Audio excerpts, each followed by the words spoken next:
Selamat pagi rekan dengar setia Tuntung Pandang FM 102,3 MHz dimanapun Anda berada. Senang sekali kami kembali hadir di ruang dengar Anda, menyapa pagi Anda dengan serangkaian informasi yang mana pada kali hari ini kita akan jumpa dalam program Talk Show Tanah Laut Menyapa bersama dengan Dinas Ketahanan Pangan dan Perikanan Kabupaten Tanah Laut atau disingkat pula dengan DKPP Kabupaten Tanah Laut.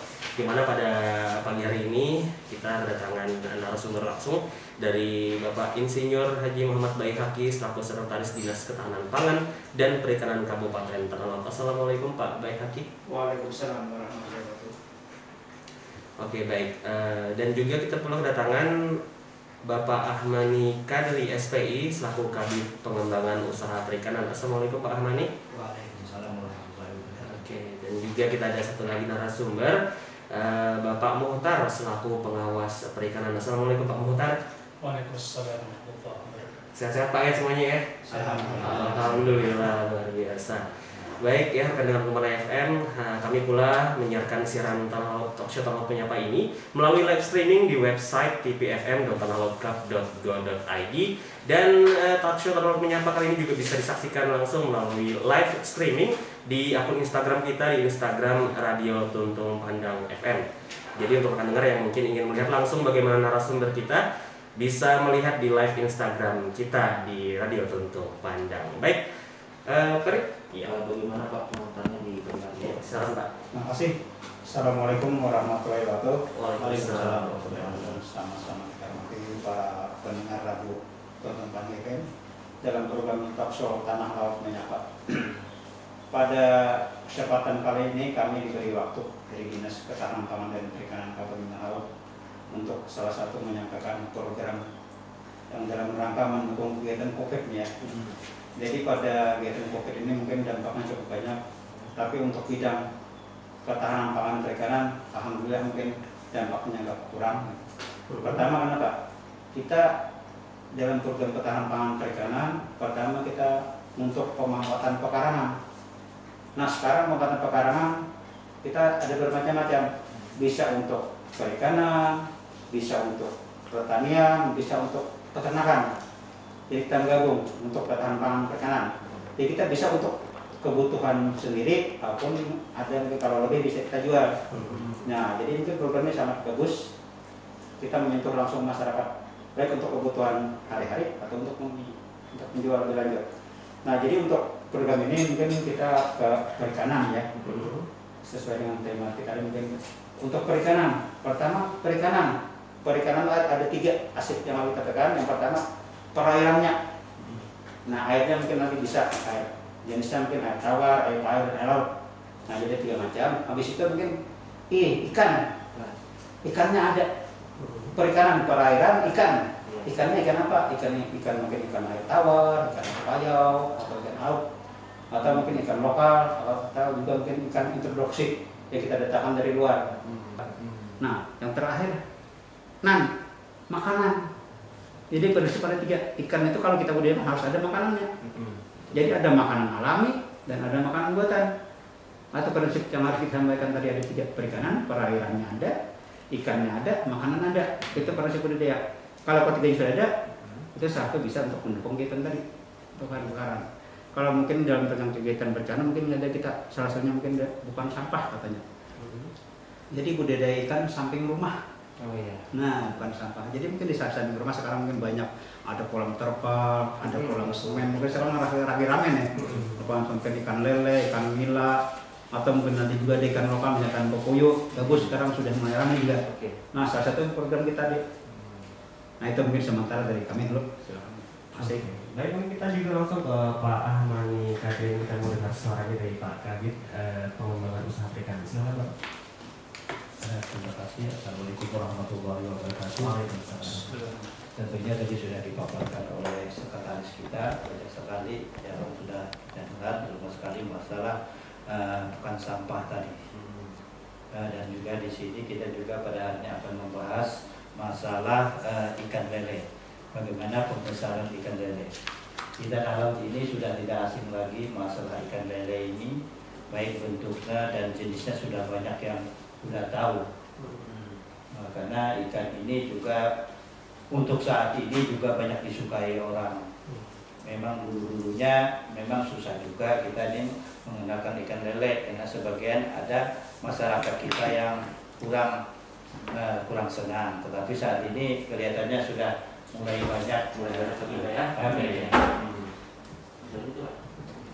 Terkait ikan lele Pak, apa budidayanya banyak sekali saat ini Pak, ada yang budidaya di rumah. Di sini banyak sekali di rumah-rumah dan bahkan juga di pesantren-pesantren sudah ada. Oh, Di pesantren sudah ada. Kita kembangkan di pesantren, itu juga untuk mencukupi kebutuhan gizi di pesantren itu sendiri. Baik Mas Adi, oke baik. Dan tentunya untuk pengembangan usaha perikanan sendiri ini Pak, mungkin kita mau dengar juga lebih lanjut bagaimana untuk fokus ke ikan lele ini sendiri. Kira-kira bagaimana sih intensitas stok lele di tanah laut sendiri Pak? Bagaimana? Terutama sini masa stok ya. Masa ini kita ini sudah mengirim sampai Kota Baru, bahkan kita ke daerah Tanjung itu kita yang sudah makan bibitnya. Jadi per tahun itu lebih dari 5 juta ekor. 5 juta ekor kita untuk benih ikan untuk kita suplai keluar. Dan juga di sini bahkan kita pernah produknya melimpah, harganya sampai 9.000 per kilo. Nah, ini jadi cukup melimpah, saat ini cukup banyak di masyarakat. Cuma untuk arah ke depan kita mungkin bukan dikonsumsi secara langsung, dikonsumsi secara dimasak langsung dibakar, tidak. Mudah-mudahan kita untuk selanjutnya kita bisa untuk melakukan pengolahan seperti misalnya ampun dan sebagainya, supaya untuk meningkatkan harga jual yang ada. Sekarang ini untuk di petani 15.000 per kilo. Tapi untuk di pasaran 22 sampai 25.000 per kilogram. 15.000 per kilogram. Ya, untuk di petani. Di petaninya. Iya. Kalau di penjual sendiri tadi berapa? 15.000-an. Di KPP sendiri nih Pak, ada lahan nggak sih, lahan khusus ya untuk membudidayakan lele ini sebenarnya? Untuk lahan khusus, untuk di budidaya ini, budidaya ikan lele ini memang kelihatannya tidak begitu sulit lah. Nah, jadi bisa kita menggunakan kolam tanah, kolam semen, kolam terpal, juga kolam plastik, bahkan di dalam pun bisa kita laksanakan. Nah, makanya apa yang tadi dikatakan sekretaris kita tadi itu adalah kegiatan bukan sampah tadi. Jadi di rumah kita belum berapa isi, mungkin di dinas perikanan sudah ada itu percontohan yang menggunakan ember dan sebagainya, bahkan itu ditanami oleh sayur-sayuran lagi. Hidup Pak ya? Hidup. Tapi pembelajaran sendiri Pak, apakah dari DKPP sendiri ada pembelajaran sendiri ke masyarakat? Ya pelatihan gitu Pak. Karena kan saat ini ada juga yang baru menanam benihnya di kolam, misalnya kolam terpal tadi Pak. Ternyata ikannya tersebut tidak bertahan lama di situ Pak. Atau kecil ya? Iya betul. Tidak besar. Memang itu kita pembelajaran, mungkin silahkan aja kelompok-kelompok tani untuk mengajukan ataupun mengirim surat ke dinas perikanan. Kita siap untuk melatih bagaimana pembesaran ikan lele ini. Tentunya yang tidak besar itu banyak kendala. Biasanya kita masyarakat itu tergantung keaktifan mereka. Masalah pakan dan sebagainya banyaklah. Kenapa ikan itu kerdil? Yang pertama dari bibit itu sendiri atau keturunan atau terjadi inbreeding. Inbreeding itu artinya kawin satu keluarga. Nah, satu keluarga. Nah, ini jadi seperti kita juga, makanya kita tuh dilarang kawin satu keluarga.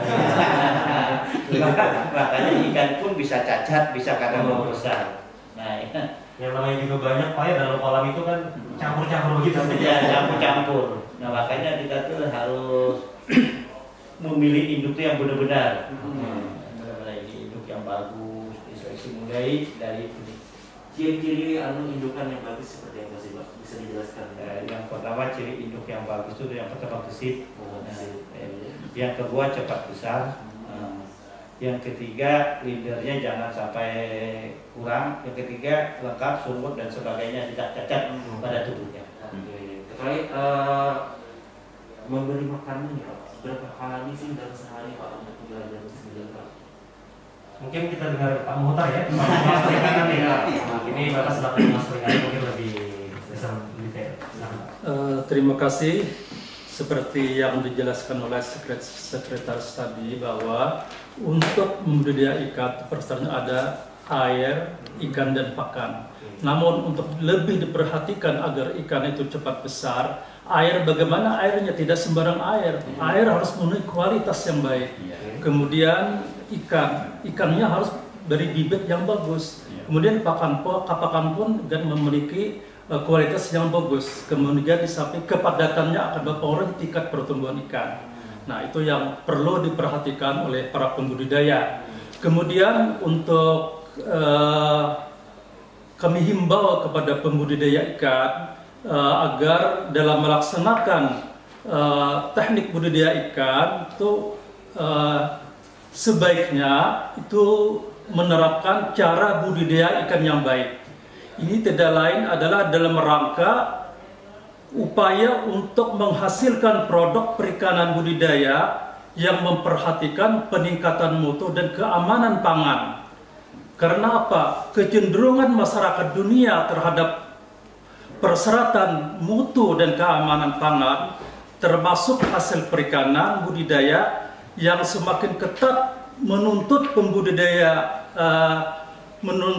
pembudidaya dalam memproduksi ikan untuk memperhatikan kualitas produk yang memiliki daya saing serta ramah lingkungan, berkelanjutan, aman dikonsumsi oleh manusia. Ya, jadi ada keamanan pangannya itu harus kita perhatikan. Karena tidak sembarangan nanti kalau makanan ikan itu tidak aman untuk dimakan, tentunya bertentangan dengan tujuan kita untuk hidup adalah untuk mencari kesehatan kita. Untuk ini kami himbau juga pada pembudidaya, jangan sampai dalam memelihara ikan itu menggunakan obat-obat yang terlarang seperti ampicillin, tetrasiklin, kemudian apalagi itu yang antibiotik ya, yang berbahaya. Karena kalau antibiotik dimakan oleh ikan, ikannya dimakan manusia, tentunya akan berdampak terhadap kesehatan manusia. Ini ya. Iya. Ya saya juga baru dengar nih ternyata melibatkan ampicillin dan lain-lain. Ada Pak ya. Sebenarnya itu memang tidak dianjurkan supaya. Ya tidak dianjurkan. Tetapi sekarang alhamdulillah ada produk-produk yang ramah lingkungan. Produk yang ramah lingkungan seperti dalam penggunaan obat juga yang herbal, kemudian ada menggunakan mengkudu, daun kelor, kemudian juga daun pepaya, kemudian garam, ya banyak obat-obat yang herbal yang sifatnya dapat membunuh bakteri atau menyehatkan ikan, menyembuhkan ikan yang sakit. Berarti taburkan saja ya. Bukan berarti mengkudunya ditumbuk sendiri gitu Pak ya? Bisa ditumbuk baru dimasukkan ke dalam kolam. Ya.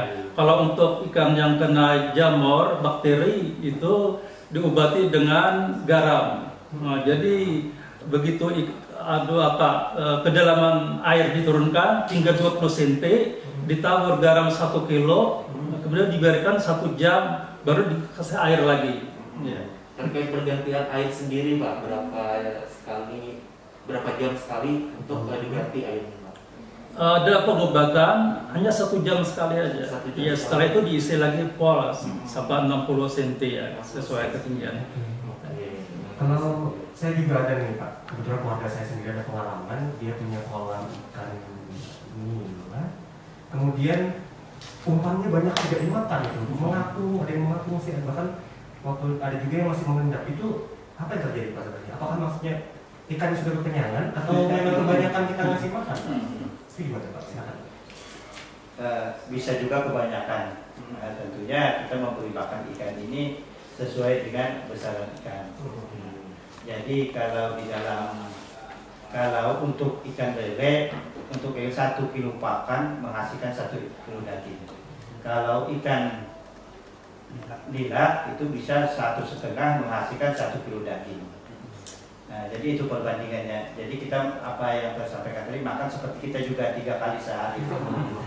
Jadi harus kita lihat dulu, kita tebarkan pakan. Nah kadang-kadang pakan tuh habiskan dulu, jangan sampai wah kita makan. Apakah makan itu kalau sudah kenyang kan dia juga memang ikannya ada jadi yang makan, tapi kadang-kadang berpengaruh juga kepada ikan itu sendiri. Kalau terlalu kenyang. Mungkin harus lihat kondisi juga. Lihat kondisi juga. Ada nggak sih Pak potensi pakan itu menjadi racun sebenarnya di airnya itu? Pakan bisa menjadi racun kalau kita kelebihan. Oh, Jadi kelebihan tadi. Jadi kalau datang hujan bisa terjadi overwhelming ataupun perubahan suhu naik ke atas, itu akan beracun bagi ikan. Oh jadi bisa dilihat kalau terjadi hujan harus waspada Pak ya? Harus waspada. Jadi kalau ikan itu jangan, kalau kita hujan ikan apapun jangan kita memberikan terlalu kenyang, karena di situ ada perubahan suhu. Oke, baik. Jadi untuk pemberian pakan itu ada perhitungannya 2-3% per hari. Nah, 2-3% dari ikan di kolam berapa, kita sampai mungkin seminggu sekali berapa jumlahnya, kita kalikan 2-3% satu hari. Habis itu cara pemberian pakan jangan langsung dihambur gitu. Oh sayang langsung kita coba semuanya. Kita sedikit demi sedikit sampai dilihat tuh ikannya sehat enggak atau mungkin kurang makan apa. Kita sambil bisa monitor. Jadi jangan langsung sekaligus. Mungkin karena keimungan melihat ikan itu, langsung dia kita hambur semua jangan. Apalagi lele. Lele. Habis itu juga untuk lele kita perlu diingat, lele ini kan kanibal ya, memakan sesamanya. Kalau yang kurang makan bisa dimakannya juga. Nah itu perhatikan juga. Makanya mungkin nakal kita juga harus ada mungkin dalam setengah bulan kita harus ada seleksi gitu ya. Jadi ketika kita harus seleksi, yang besar kita yang besar, yang kecil kecil. Jadi supaya jangan terjadi tadi permusuhan di dalam dari kanibal tadi. Nah, gitu. Jadi kalau kita perhatikan juga. Jadi kalau kurang pakan Pak bisa makan kawan. Oke, baik. Mungkin kita mau dengar juga nih Pak untuk pengetahuan bagi masyarakat. Jika ada masyarakat yang ingin membudidayakan ikan lele ini, syarat-syarat yang wajibnya ini apa sih Pak sebenarnya? Baik. Jadi mungkin untuk yang membudidaya ikan lele, kita lihat ini mungkin petaninya mau lokasinya di mana. Sekarang kan teknologi sudah cukup banyak. Jadi bisa di pekarangan, bisa di kolam, bisa kita. Jadi memang kita silakan kita poskan dulu mungkin di dalam terpa, dalam ember juga sekarang juga. Sekarang namanya budember namanya. Budidaya ikan dalam ember. Budidaya dalam ember. Jadi sekarang kita sudah di dinas juga kita sudah mencoba juga ada kegiatan, ada ember kita masukkan ember. Jadi kita 100 ekor dulu, baru kita seleksi lagi jadi 50-50. Karena kan sekarang sudah terpanas sudah bagus, lumayan. Habis itu dalam terpal juga masih bisa. Jadi kita mungkin karena sekarang kita memberikan seadanya maupun kita aja. Kalau mungkin skala besar kan mungkin udah kemasakan masih bagian besar. Tapi pada intinya kami dinas tetap mensupport kawan-kawan di lapangan. Dinas mitra bagi kelompok tadi pokdakan tadi. Jadi silakan mau usaha apa, kita siap membimbing kita. Karena kita di lapangan juga Pak ada penyuluh perikanan. Jadi segera manfaatkan aja penyuluh perikanan yang ada di lapangan. Walaupun mungkin kondisi kita penyuluh mungkin masih kurang Pak. Ada penyuluh mungkin 12 orang PNS, sisanya 7 orang yang penyuluh bantu. Nah, jadi mungkin kecamatan kan ada 1 orang, 2 orang kita bantu. Jadi silakan manfaatkan kawan-kawan di lapangan. Sebagai perpanjangan tangan kami di dinas gitu. Berarti memang ada penyuluh perikanan dan tersebar di seluruh kecamatan. Iya, seluruh kecamatan ada. Itu manfaatkan bagi kawan-kawan kelompok silakan Pak. Berarti sebagai perpanjangan tangan kita. Itu untuk menghubunginya bisa tanyakan ke kecamatan yang bersangkutan Pak. Iya. Kita mungkin langsung ke dinas, kita ada satu di belakang ada kelompok fungsional untuk perikanan. Langsung dia standby ada kelompok penyuluhnya gitu. Oh bisa. Jika ingin belajar langsung aja ke dinas Bisa, ya. Karena di sana ada juga kolamnya. Tips-tips lain nih Pak, karena dari sepengetahuan kami, sepertinya sekarang di komplek-komplek juga ramai. Kolam bundar ya. Yang terpalnya juga terpal. Nah, kira-kira tips dari DKPP sendiri bagaimana nih Pak kepada masyarakat yang sedang lagi asik-asiknya budidaya nih dengan mungkin sederhana ya karena di pekarangan sendiri. Iya. Jadi pertama mungkin tipsnya nanti kawan-kawan bisa menambahkan. Yang pertama mungkin lokasinya tadi kita kan ada airnya tadi. Ya. Mungkin di pekarangan kan kita jangan air ledeng mungkin ya. Jangan air ledeng, Pak. Kadang-kadang bisa ada merkuritnya namanya ya. Jadi mungkin air sumur atau sudah kita endapkan gitu.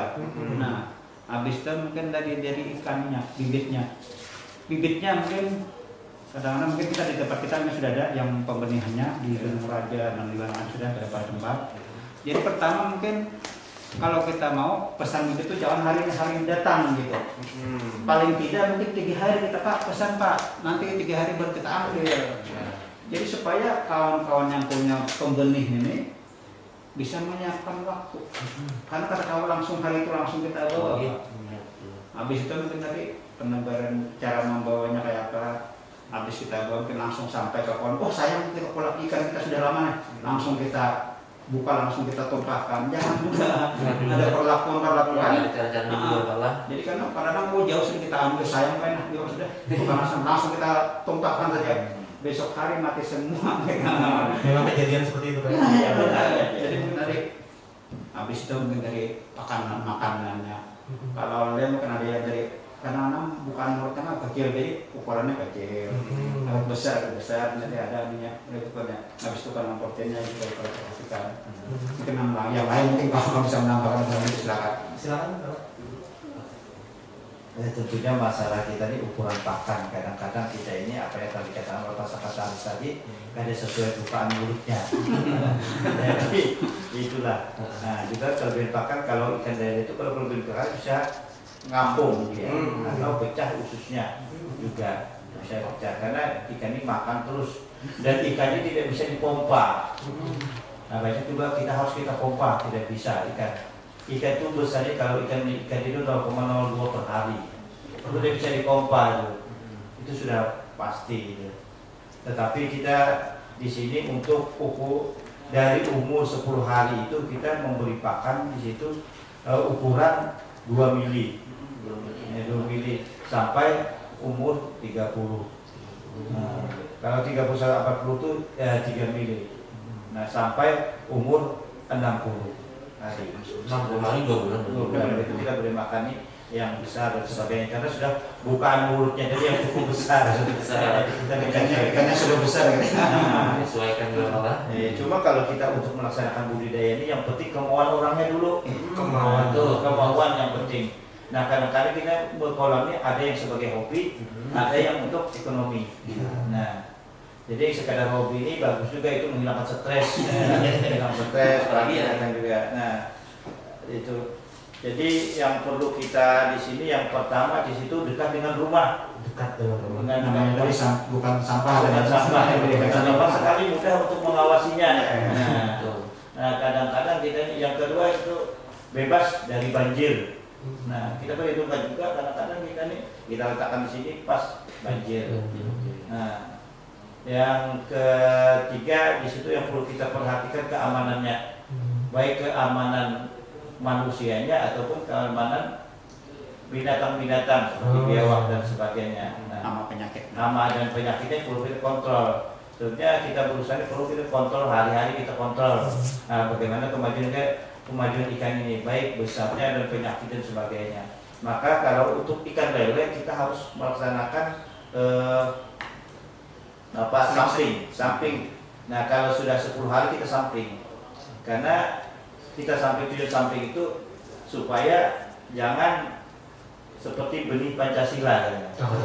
Pancasila itu ada yang besar, kecil, 5 jadi itu bagi 5. Nah kita beri makan, kadang-kadang kita memberi makan, tambahkan ada yang ada kebagian pakan, itu yang kecil. Kalah saingan.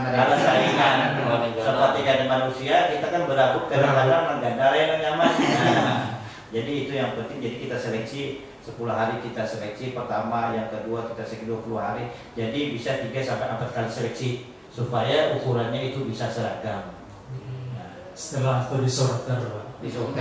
tidak ada tadi 10 hari atau 15 hari 1 kali kita sorter.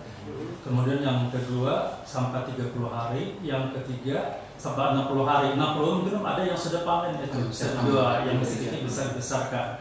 Kemudian yang biasanya kegagalan petani pembudidaya ini terletak pada pemilihan bibit.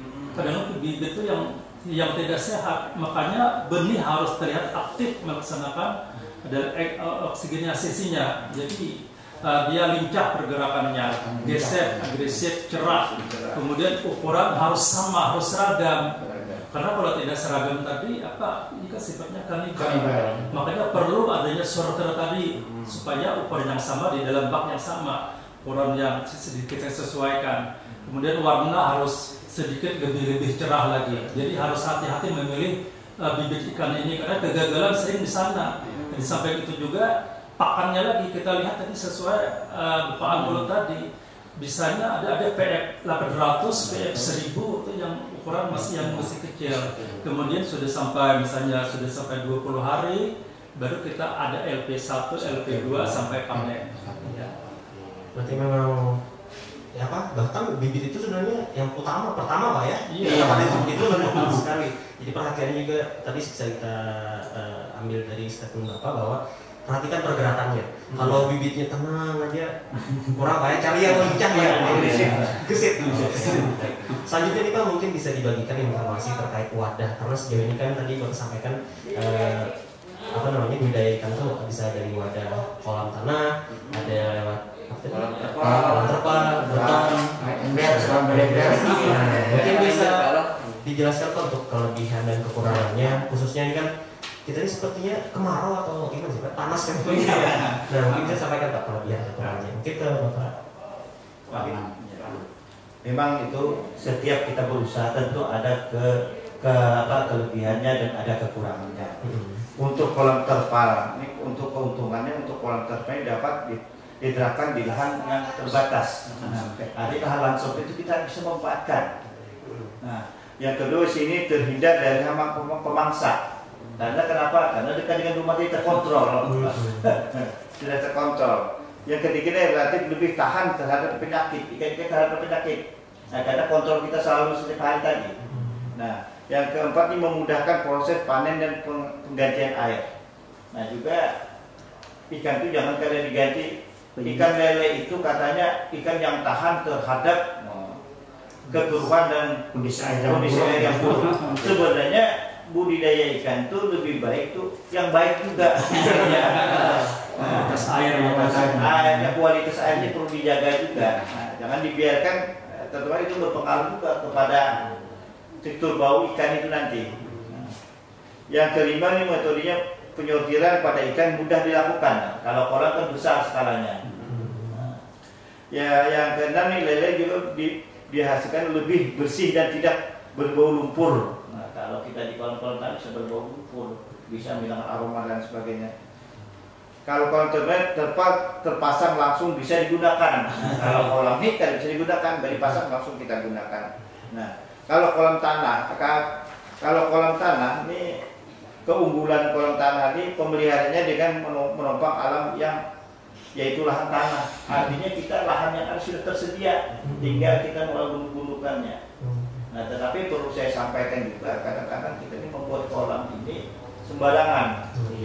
Dan dimaksud dengan kolam ini, yang pertama kita itu bisa dikeringkan, yang kedua bisa dipupuk dan melakukan pengapuran, yang kira pasca panen, yang kelima itu bisa dihitung secara ekonomis. Nah, kadang-kadang kolam ini kesulitan kita panen, akhirnya apa? Secara ekonomis itu tidak bisa kita hitung, susah panennya, kita masih ada ketinggalan. Nah, baik ya Bapak-Bapak, kita akan lanjutkan lagi diskusi kita hari ini, yang mana tadi kita sudah membahas terkait ikan lele, kemudian budidayanya, tempat dan lain-lain. Nah, sekarang kita juga mau dengar nih dari Bapak sekalian informasi terbaru, karena kemarin kayaknya ada program baru Pak ya, akan terkait budidaya ikan haruan atau ikan gabus. Silakan Bapak. ya ini tahap kedua kita ikan gabus. Nah, jadi ikan gabus ini adalah ikan kesukaan orang Kalimantan. Nah, jadi di mana-mana nasi kuning, ketupat dan sebagainya ini sangat memerlukan sekali untuk ikan gabus. Maka di sini perlu perhatian kita bersama masalah perkembangan ikan gabus ini. Dan kemarin juga saya mengucapkan terima kasih juga kepada perusahaan STP yang mau bekerja sama dan untuk memanfaatkan lahan tambaknya. Nah, dan mudah-mudahan kita ini bisa bekerja sama bersama perusahaan itu tersebut. Memang budidaya dan sudah pembesaran ikan gabus ini memang banyak kendalanya. Terutama sekali masalah kendala kita ini masalah stok benih. Stok benih ini kita masih mengharapkan benih alam dan juga benih alam. Tetapi kalau untuk balai benih daerah Mandiangin juga tidak begitu banyak untuk persiapan benih ini. Tetapi kita mencoba mungkin ada alternatif lain nantinya bagaimana supaya keberlangsungan ikan gabus ini di tentu sekali di sungai-sungai kita, di daerah kita tetap lestari. Ini yang sangat penting sekali kita laksanakan. Terutama sekali mari kita menjaga kepada masyarakat jangan menangkap dengan berlebihan dan juga menangkap dengan bahan-bahan terlarang seperti setrum dan sebagainya. Dan kita berharap juga kepada seluruh ASN juga kalau ada dijual anak-anak ikan yang kecil itu jangan ditukari. Karena prospeknya cukup besar, akhirnya dia menangkap yang kecil-kecil. Nah, coba kalau kita jangan ditukari, mungkin dia akan menangkap juga. Nah, ini harapan kita. Kalau budayanya sendiri Pak gimana Pak? Menurut Bapak sendiri terkait ikan gabus atau haron di tanah laut? Baik. Untuk ikan gabus atau harwan terkenal Kalimantan Selatan sangat terkenal sekali. Jadi dalam beberapa tahun yang lalu mungkin ini stoknya sudah agak kurang. Karena kita lihat ke pasar mencari yang sekilo lebih itu kadang agak susah juga sekarang.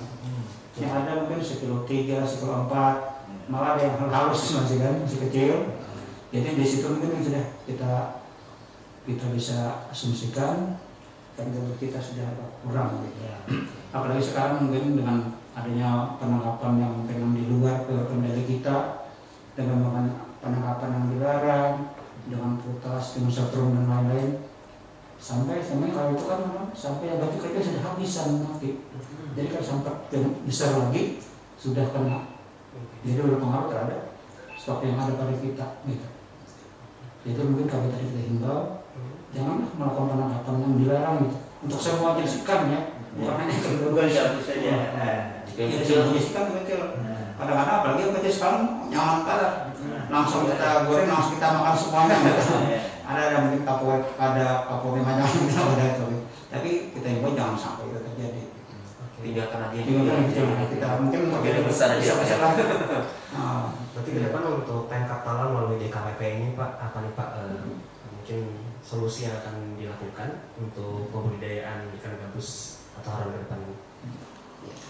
Untuk pembudidayaan ke depan tentunya kita nantinya juga bekerja sama dengan kelompok tani tentunya menggunakan sungai-sungai yang berpotensi untuk di pembesaran ikan gabus, karena untuk pembudidayaan ini sangat susah sekali juga.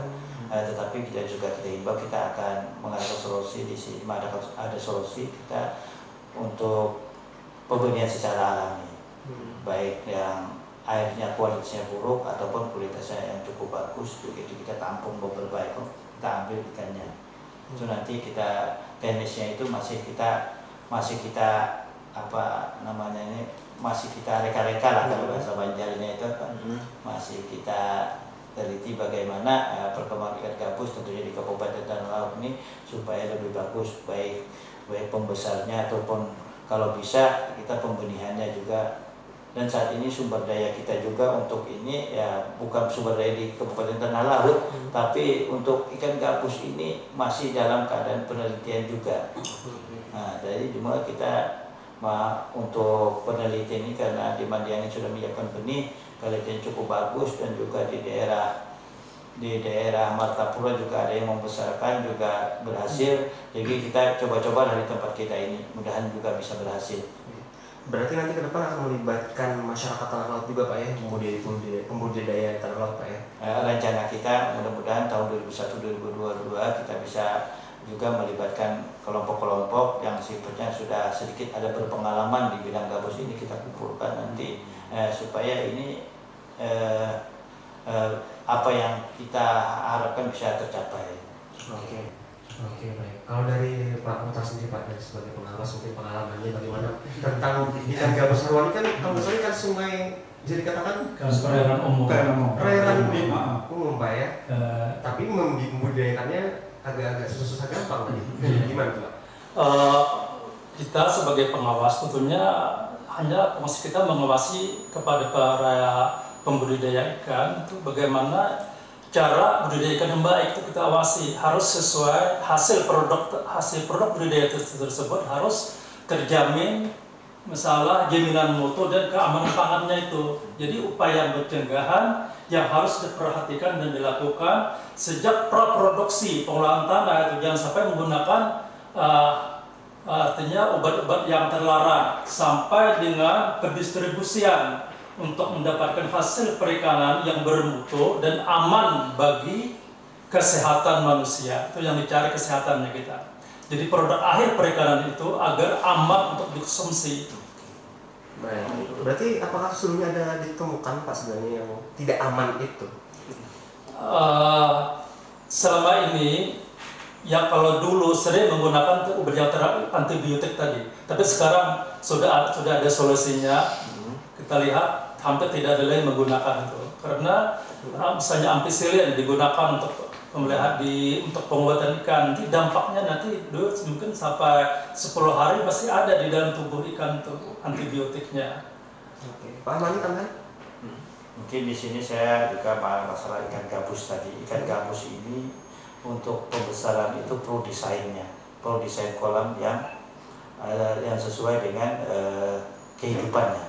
Karena ikan gabus ini kalau kita dipelihara di kolam terbuka, kadang-kadang dia di mana sumber dia mencari.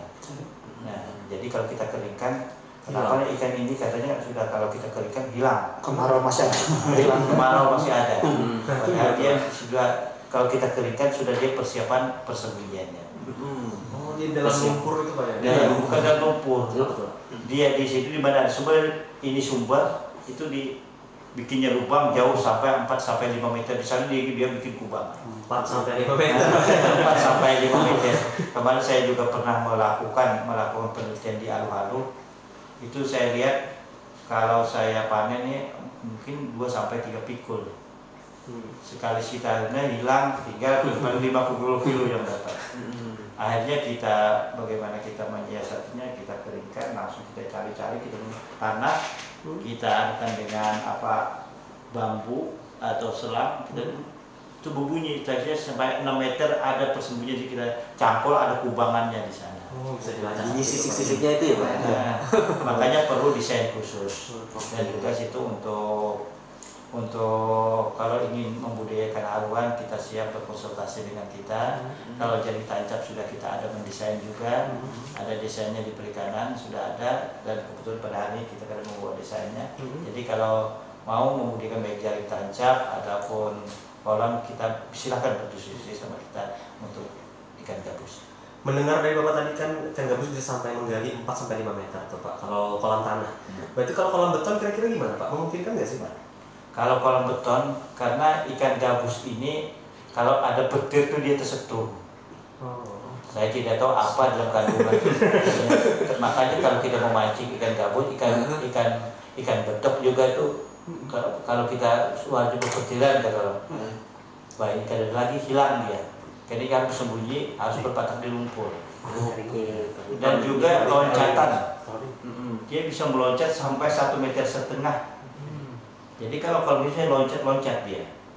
Kadang menggali malah loncat Pak. Loncat juga hebat dia. Gitu. Jadi perlu desain khusus kalau untuk ikan gabus. Ada jaring pengamannya nih. Ada jaringan. Kalau jaring pengamannya juga bagaimana jadinya? Dia mudah terluka. Kalau dia luka mudah terinfeksi penyakit bakteri. Nah itu mensiasatinya seperti apa Pak? Siasatnya makanya kan membuat desain kolam tancap yang sesuai dengan kehidupannya. Di Tanah sendiri sudah ada Pak? Itu Pak desain tersebut? Desain baru ada. Ada saya bikin, cuma belum saya buat. Makanya kalau memang ini akan kerjasama yang mungkin akan saya terapkan di petani-petani nantinya. Kalau bicara dari geografis nih Pak, menurut Bapak sendiri di Tanah Laut kira-kira yang berpotensi bagus nih untuk budidaya ikan haruan atau gabus tuh di wilayah mana sih Pak? Sebenarnya di wilayah kita ini kalau ikan gabus itu sangat berpotensi, Oke. sangat berpotensi dimanapun bisa. Karena wilayah sungai Pak ya. Wilayah sungai. Nah, tetapi bagaimana kita membuat teknologi itu jadi bisa. Misalnya saja yang dulunya ikan gabus itu cuma memakan omipora kan. Sekarang dia sudah bisa memakan tambahan seperti pelet dan sebagainya. Bahkan buatan. Nah, jadi perkembangan teknologi itulah. Kata orang kita ini tidak bisa untuk membuat potensi. Tidak ada kalau orang perikanan tidak ada potensi. Sebabnya di atas atap pun bisa, kalau ada bisa air, ada tong bisa di sana. Tetapi jadi orang-orang perikanan itu kalau tahu bagaimana potensinya, tidak ada yang tidak potensi. Semuanya punya Semuanya potensi, tergantung teknologi bagaimana kita melakukan teknologi untuk kegiatan pembudidayaan ikan. Oke, baik, rekan jelas dan luar biasa sekali ya pemaparan Bapak yang hadir kali ini dari DKPP Tanah Laut, tadi dari pembahasan terkait lele, budidaya lele, tempatnya, dan juga tadi sempat menyinggung terkait budidaya ikan gabus dan harwan yang insya Allah ke depan 2021 ya Pak ya akan dilaksanakan langsung oleh DKPP Tanah Laut dan kerjasama dengan instansi terkait. Dan sayang sekali Bapak kita sudah berada di penghujung acara, tentunya ini luar biasa sekali, berkualitas sekali, dan semoga jadi penyemangat bagi masyarakat Tanah Laut untuk membudidayakan ikan. Dan tentunya kami juga minta langsung dari Pak Sekretaris mungkin sebagai penutup, Bapak silakan. Ya, jadi para pendengar sekalian, kami dari Dinas Ketahanan Pangan dan Perikanan Kabupaten Laut siap mendatangi kawan-kawan pembudidaya ikan, apakah mungkin itu perorangan atau kelompok. Habis itu juga kita punya tenaga lapangan penyuluh perikanan. Silakan kawan-kawan perorangan atau pedagang tempatkan tadi.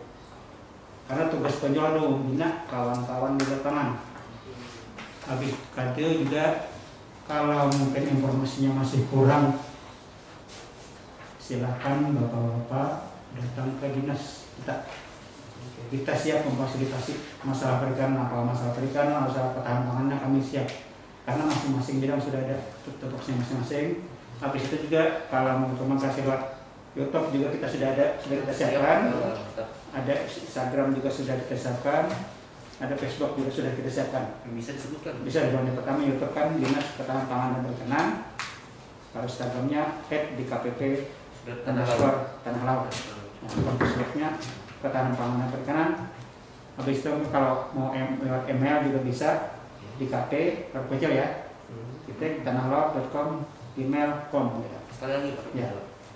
Di KP tanahLaut.gmail.com. Nah, itu emailnya. Jadi kami terbuka. Silakan berkonsultasi dengan kita apapun yang bidang ketahanan pangan dan perikanan sesuai dengan tugas dinas kita. Kami siap konsultasi kawan-kawan. Kalau belajar mungkin belajar perikanan di kolam terpal, di ember, atau mungkin yang apa seperti hidroponik mungkin kita sudah di muka kantor juga sudah kita siapkan. Karena banyak juga yang teman-teman lewat langsung Pak, bagaimana ini udah kami siap memfasilitasi. Insyaallah kami siap memberikan informasi sesuai dengan kawan-kawan kita. Kalau mungkin masih kurang kita siap memfasilitasi kawan-kawan ke pihak lainnya seperti yang kalau mungkin kita juga berkomunikasi dengan balai budidaya tanaman angin. Kami siap fasilitasi. Habis itu kalau mungkin ada pelatihan buat minta pelatihan, kami siap fasilitasi. Jangan memikirkan macam kok Pak, ini nggak ada uang, kami siap datangkan. Jadi silakan kami siap membimbing kawan-kawan datang. Mudah-mudahan dengan kegiatan ini perikanan, ketahanan pangan bisa lebih maju lagi. Jangan kita terlena mungkin karena gabus tadi mungkin kita banyak terlena. Hanya tersedia di alam sudah berapa puluh tahun kita sedia umum. Ternyata sedangkan konsumsinya cukup banyak nih. Kalau macam-macam ya kalau gabus nih. Jadi kita terlena. Mudah-mudahan kita ke depan jangan sampai terlena kan kondisi itu alam aja. Kita harus belajar untuk membudidayakan lagi tadi. Jangan sampai terlena alam. Karena kalau sudah terlena alam, lama-kelamaan habis kan. Karena ada lagi anak kita apa itu kan gabus ini harus lagi. Mungkin saja dari kami siap terbuka datang ke dinas untuk membimbing kawan-kawan apakah itu perorangan atau kelompok untuk kegiatan ketahanan pangan dan perikanan Kabupaten Tanah Laut. Makasih. Oke, baik, cukup rekan istri menguraikan 1,3 MHz luar biasa sekali. Jadi tentunya untuk rekan dengar yang mungkin masih kebingungan terkait pembudidayaan ikan ataupun bahkan konsultasi terkait hidroponik dan sejenisnya Pak ya, penanaman sayur juga, bisa berkunjung masuk ke kantor Dinas Ketahanan Pangan dan Perikanan Kabupaten Laut yang berlokasi gampang sekali nih dijumpai kalau rekan dengar sebelum lampu merah. Nah, sebelum lampu merah, yang perkantoran dari arah Yasir di jembatan ya, Tapi beloknya hati-hati ya. Nah, ya, Susah gitu. pas habis jembatan ya Mas Ferry turun belok kiri. Iya. Dan mungkin bisa dikenali juga depannya banyak hidroponik ya Pak ya. Ada. Sekali. Jadi Sudah panen Pak ya? Sudah panen. Masih kita panen. Yang belum panen nggak ada, kemarin bisa tahun bulan lagi bisa terpanen. Luar biasa sekali. Nah itu juga rekan Assalamualaikum sekali lagi jika konsultasi terbuka sekali bapak-bapak dari DKPP untuk menyambut rekan dengar konsultasi terkait budidaya ikan ataupun penanaman sayur-sayuran. Baik rekan Assalamualaikum, demikian yang bisa kami sampaikan dalam kesempatan kali ini Talk Show Tanah Menyapa bersama DKPP Tanah Laut. Kami dari Radio Assalamualaikum mengucapkan terima kasih sekali Bapak Pak Bayi Hakim, Pak Rani, Pak Mutar sudah bergabung berbagi ilmu kita di sini dan semoga bermanfaat bagi kita semua. Dan selain kami mohon maaf. Kami tutup dengan wassalamualaikum warahmatullahi wabarakatuh. Waalaikumsalam warahmatullahi wabarakatuh.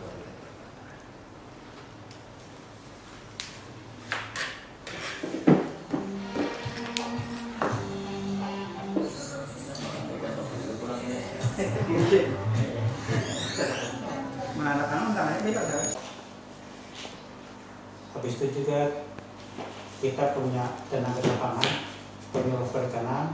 Silakan kawan-kawan kalau orang tua pedagang mau tempatkan dari, karena tugas penjual itu membina kawan-kawan di lapangan. Habis itu juga kalau mungkin informasinya masih kurang, silakan bapak-bapak datang ke dinas kita.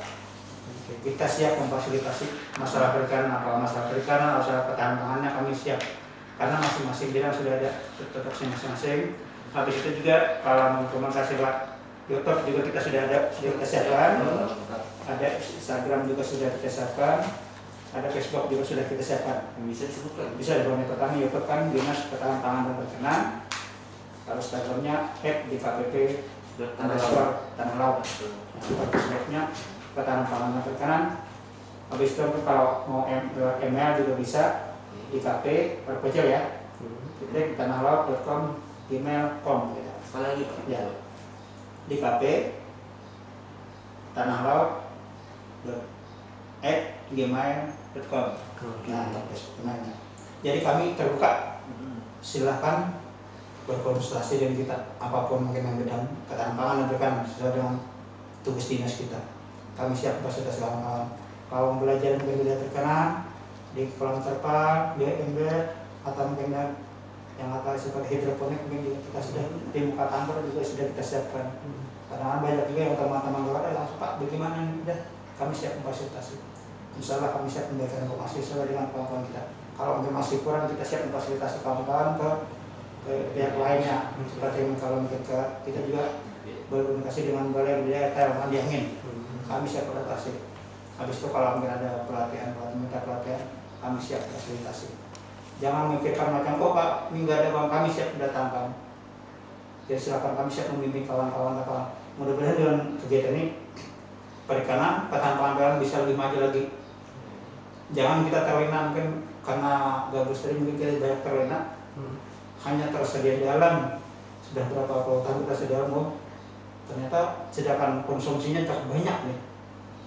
Kalau macam-macam ya para gabus nih. Jadi kita terlena. Mudah-mudahan kita ke depan jangan sampai terlena kan kondisi stok alam aja. Kita harus belajar untuk memberdayakan kita tadi. Jangan sampai terlena alam. Karena kalau sudah terlena alam, lama-kelamaan habis tadi. Tidak ada lagi anak hidup kita apa itu kan gabus ini harus ada lagi. Mungkin saja dari kami siap terbuka datang ke dinas untuk membimbing kawan-kawan, apakah itu perorangan atau kelompok untuk kegiatan ketahanan pangan dan perikanan Kabupaten Tanah Laut. Terima kasih. Oke, baik. Untuk rekan Ministri Kementerian 1,3 MHz luar biasa sekali. Jadi tentunya untuk rekan dengar yang mungkin masih kebingungan terkait pembudidayaan ikan ataupun bahkan konsultasi terkait hidroponik dan sejenisnya Pak ya, penanaman sayur juga bisa berkunjung masuk ke kantor Dinas Ketahanan Pangan dan Perikanan Kabupaten Tanah Laut yang berlokasi gampang sekali nih dijumpai kalau rekan dengar ke Sebelum lampu merah. nah sebelum lampu merah, nah perkantoran dari arah Bu Yasin di Kalimantan ya Mas Ferry ya. Tapi belok hati-hati ya. Nah, iya. Susah gitu. Pas habis jembatan ya Mas Ferry turun belok kiri. Mas ya. Iya.